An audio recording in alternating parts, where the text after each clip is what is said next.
Let me ask you something. Is the life you're living right now a conscious creation, or is it more like a repeated accident? Every single morning, you get a choice: wake up and just exist, or rise up and actually live.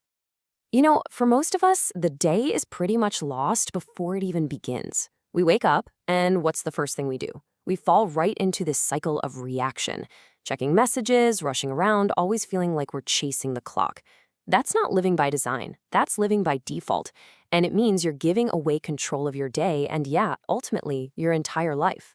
Okay, so let's get into this because this concept, it's at the absolute core of why so many people feel stuck. It's something called the 95% reality trap. It's the state of, quiet repetition that a lot of us just mistake for a normal life. And here's the really startling part.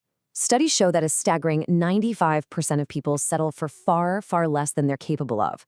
And get this, it has nothing to do with a lack of talent or opportunity. Nope. It's a direct result of living unconsciously, basically on autopilot.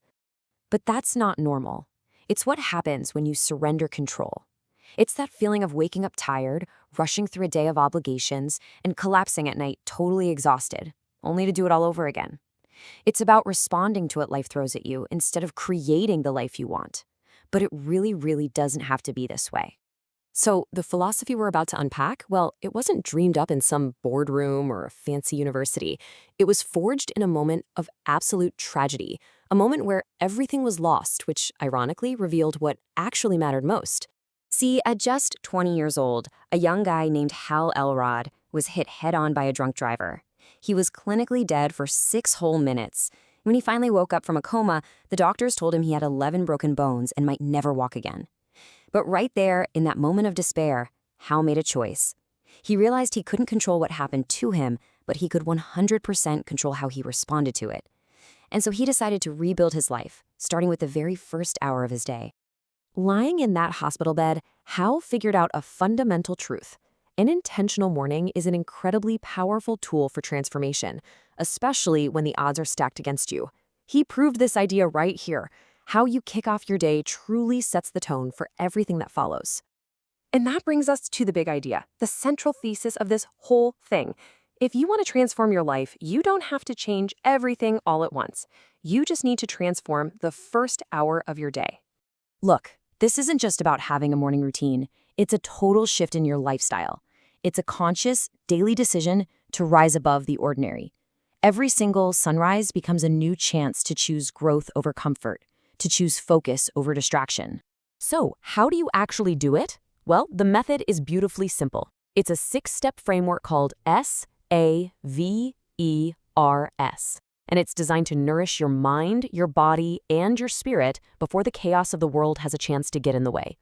Let's break it down real quick. It starts with S for silence, just a few minutes of quiet, maybe meditation, to center yourself. Then comes A for affirmations, where you literally speak your goals into existence to rewire your brain. V is for visualization. You mentally rehearse your success before it even happens. E is for exercise, waking up your body to sharpen your mind. R is for reading, just a few pages to invest in your own growth. And you wrap it all up with S for scribing, journaling to get clarity and turn those big goals into real actions. And this just lays it out perfectly, doesn't it? On one side, you've got the typical reactive morning, hitting snooze, grabbing your phone, rushing, stressing, and starting the day already behind. And on the other side, the miracle morning, rising with purpose, practicing silence, moving with intention, and beginning the day in complete control. That choice, it's yours to make. Now, the ultimate goal of all this isn't just to have a better morning. It's about engineering what the book calls a level 10 life. And that means achieving balance, growth, and genuine fulfillment in every single important area of your life. Because let's be real, success isn't just one thing. A truly miraculous life isn't just about having a great career or making a lot of money. It requires you to consciously nurture your health, your relationships, and your own personal growth with just as much attention. Your morning is the foundation you build all of that on. This is the power of the compound effect. Plain and simple. It's those small, tiny improvements that you do every single day that reshape your character, your habits, and, yeah, your destiny. It's not about being perfect. It's just about being consistent. And this leads us to the ultimate truth of it all. Self-development is the real foundation for any success. If you want to change your external world, your job, your finances, your relationships, you first have to commit to mastering your internal world. Your life only gets better after you do. So, where do you begin? It's easy. Start small. You don't have to do all 6 practices tomorrow morning. Just pick 1 or 2. Then be consistent. Progress is way more important than perfection. Really connect your new routine to a powerful why. What are your deepest goals? And finally, prepare tonight for tomorrow morning. Lay out your clothes, put a book on your nightstand. Just make it easy for yourself. Seriously, there is no better time. Waiting for the perfect moment, for next week or next month, that just delays the transformation that's available to you right now. The power to change absolutely everything begins the moment you open your eyes tomorrow. The journey to that level 10 life starts with just one step, choosing to get up with intention tomorrow. Your mornings are yours for the taking. And when you claim them, you seize the power to design your own future. So the only question left is, how are you going to do it?